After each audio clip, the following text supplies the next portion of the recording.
नमस्कार, मैं Dharmnarayan Dubey advocate supreme court of India तथा मैनेजिंग डायरेक्टर जय शांति लीगल कंसल्टेंट्स प्राइवेट लिमिटेड। मैं अपने इस YouTube channel legal desk of DN. Dubey पर आप लोग का हार्दिक स्वागत, अभिनंदन व वंदन करता हूं और आशा करता हूं कि आप लोग अपने अपने घरों में स्वस्थ प्रसन्न होंगे।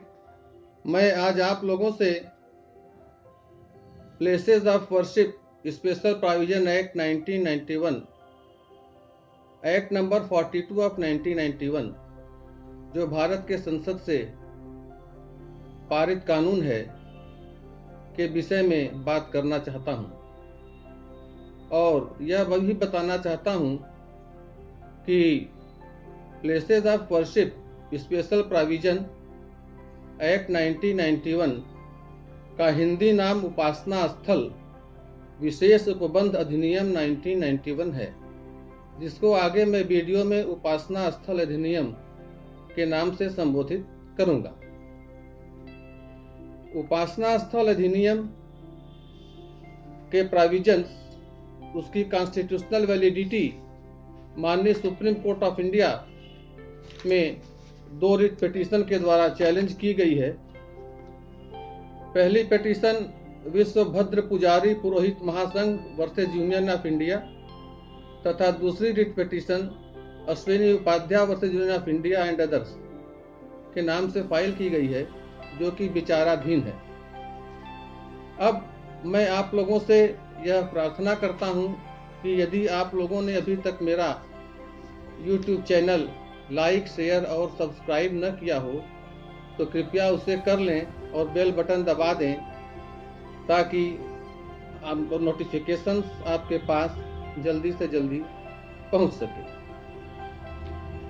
अब इस उपासना स्थल अधिनियम के विषय में आज चर्चा करने की जरूरत क्यों आई, इस विषय पे मैं आप लोगों को बताना चाहता हूं।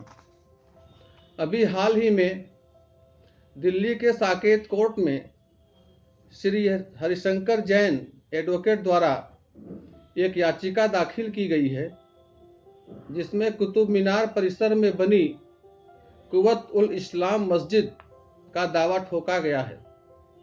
याचिका में कहा गया है कि यह मस्जिद 27 हिंदू और जैन मंदिरों को तोड़कर बनाया गया है और इतिहास में इसके साबित करने के लिए पर्याप्त सबूत हैं। लिहाजा इस मस्जिद में तोड़े गए मंदिरों को दोबारा स्थापित करने और वहां पर विधि विधान से 27 देवी देवताओं को पूजा करने का अधिकार दिया जाए।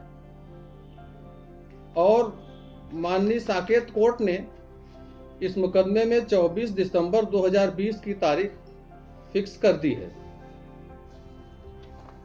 यह मंदिर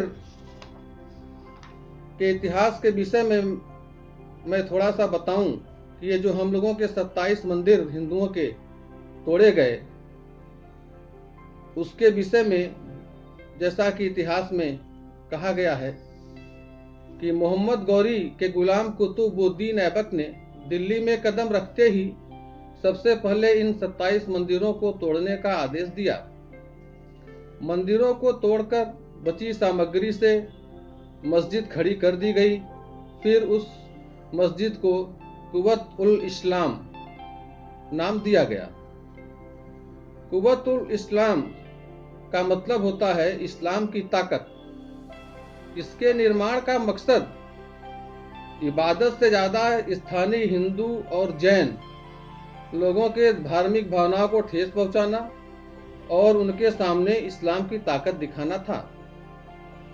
कुतुबुद्दीन ऐबक की तरफ से 1192 में यह मस्जिद बनवाई गई, लेकिन इस मस्जिद में मुसलमानों ने कभी नमाज नहीं पढ़ी।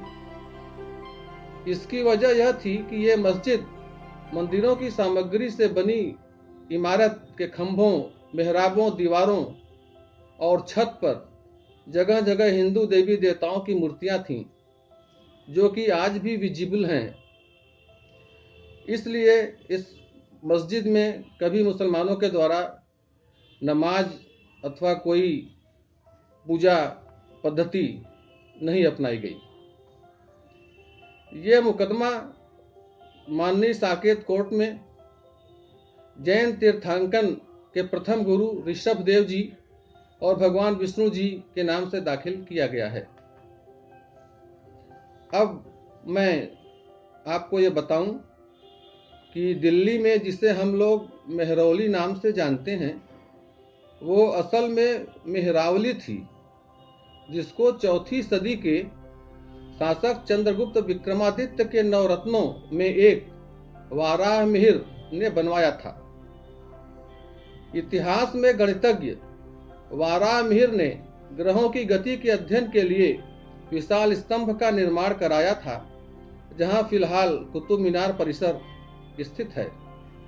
इस स्तंभ को ध्रुव स्तंभ या मेरु स्तंभ कहा जाता था। 27 नक्षत्रों के प्रतीक के तौर पर 27 मंदिर थे। इनमें जैन तीर्थंकरों के साथ विष्णु जी, शिव जी, गणेश जी तथा अन्य देवी देवताओं के मंदिर भी थे।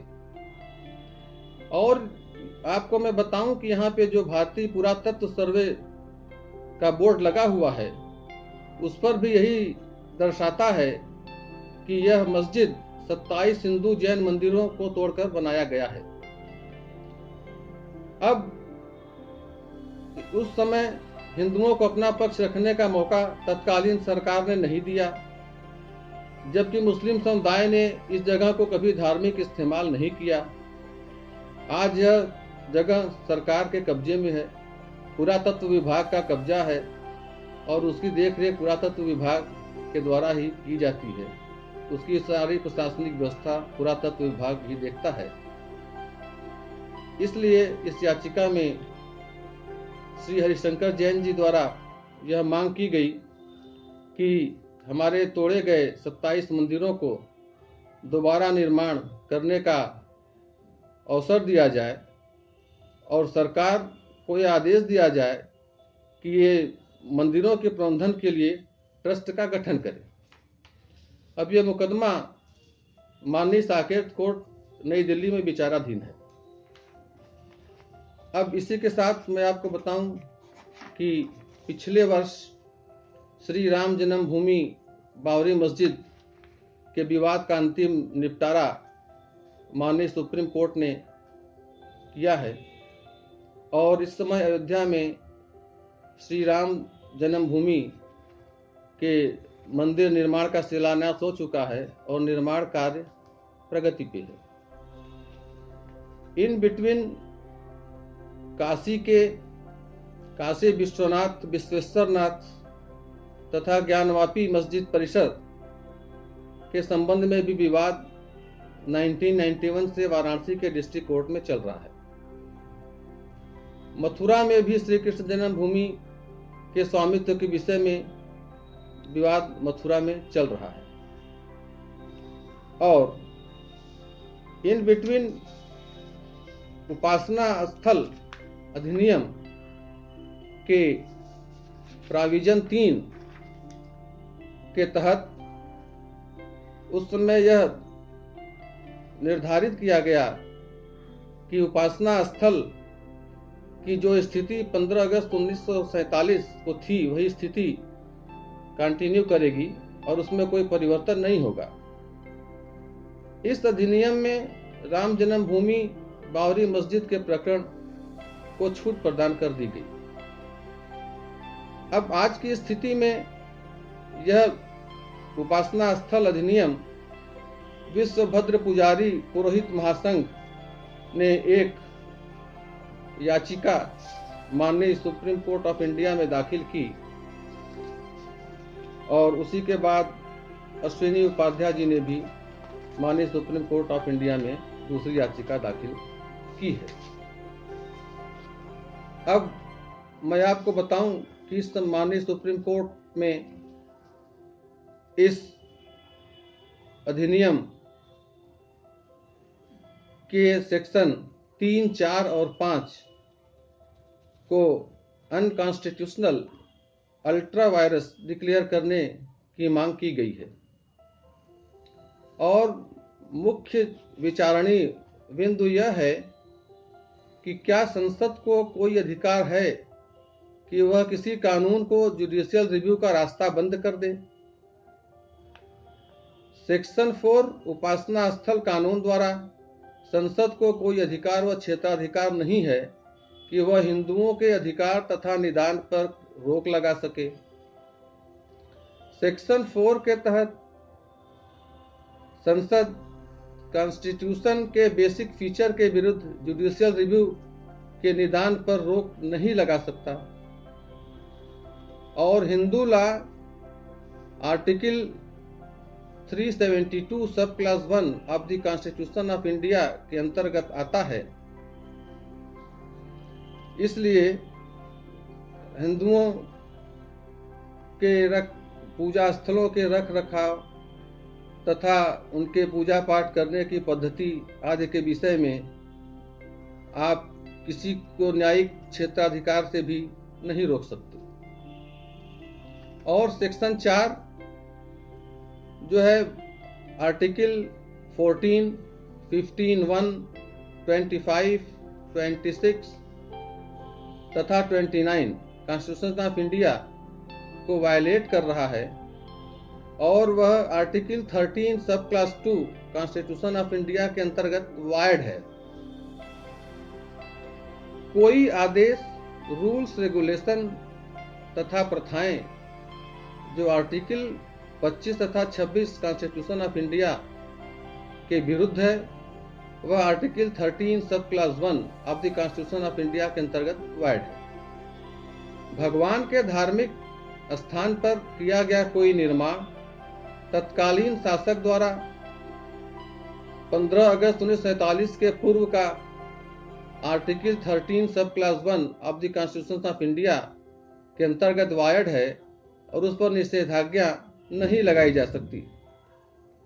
हिंदू मंदिरों के ऊपर अन्य धर्म के लोगों द्वारा बनवाया गया स्ट्रक्चर अन्य धर्म के लोगों को कोई वैधानिक अधिकार नहीं दे सकता, क्योंकि वो लोग हिंदू मंदिरों को तोड़कर उसको अतिक्रमण कर उस पर अपना निर्माण किए हैं।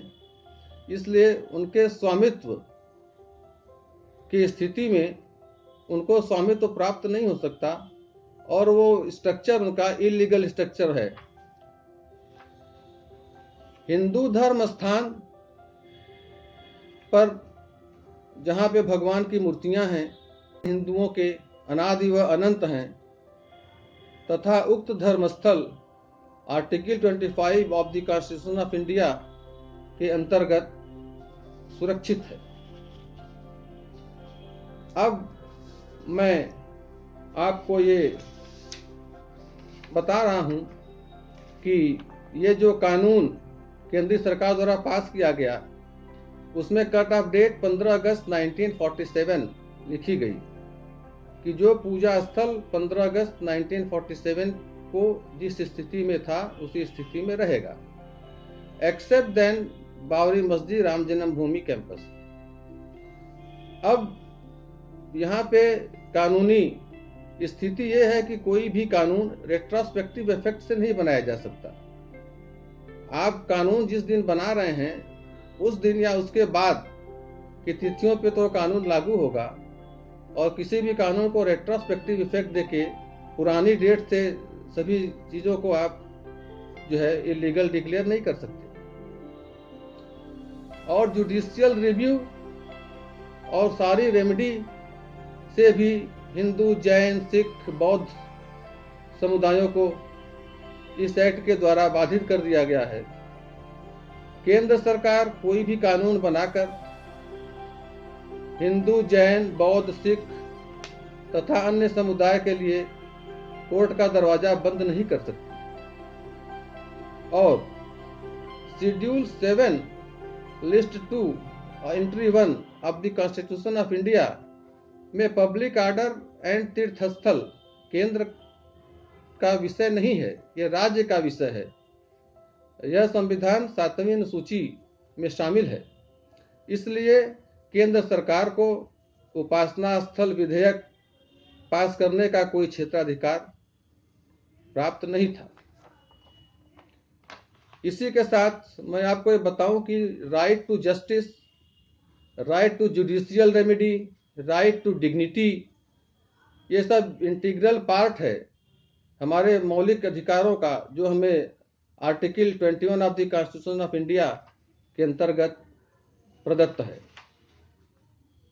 आर्टिकल 25 हिंदू, जैन, बुद्धिस्ट, सिख के अपने पूजा स्थल पर जाने, पूजा करने तथा स्थान का रख रखाव करने से छूट देता है और उनको मौलिक अधिकार प्रदान किया गया है। परंतु ये उपासना स्थल अधिनियम 1991 से इस अधिकार पर भी बैन लगाया गया है।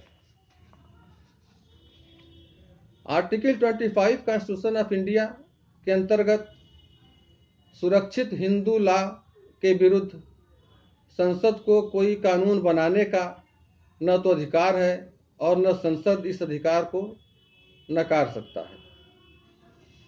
संसद हिंदुओं को वेद, शास्त्र, उपनिषद तथा स्मृति द्वारा प्रतिस्थापित अधिकार में हस्तक्षेप नहीं कर सकता। भारत के नागरिकों को संविधान द्वारा मौलिक अधिकार तथा कर्तव्य दिया गया है। वो अपने धर्म तथा सांस्कृतिक विरासत की रक्षा कर सकें, इस पर कोई पाबंदी केंद्र सरकार या कोई सरकार नहीं लगा सकती। उपासना स्थल अधिनियम हिंदुओं को उनके धार्मिक व सांस्कृतिक संपत्तियों के कब्जे के अधिकार को सीमित करता है, जबकि वक्फ संपत्तियों पर कब्जे के संबंध में कोई लॉ ऑफ लिमिटेशन नहीं है। हिंदुओं का मौलिक अधिकार आर्टिकल 14 तथा 15(1) of the constitution of India के अंतर्गत भेदभाव उत्पन्न कर रहा है, इसलिए यह अधिनियम जो है अल्ट्रा वायरस डिक्लेयर किया जाना चाहिए।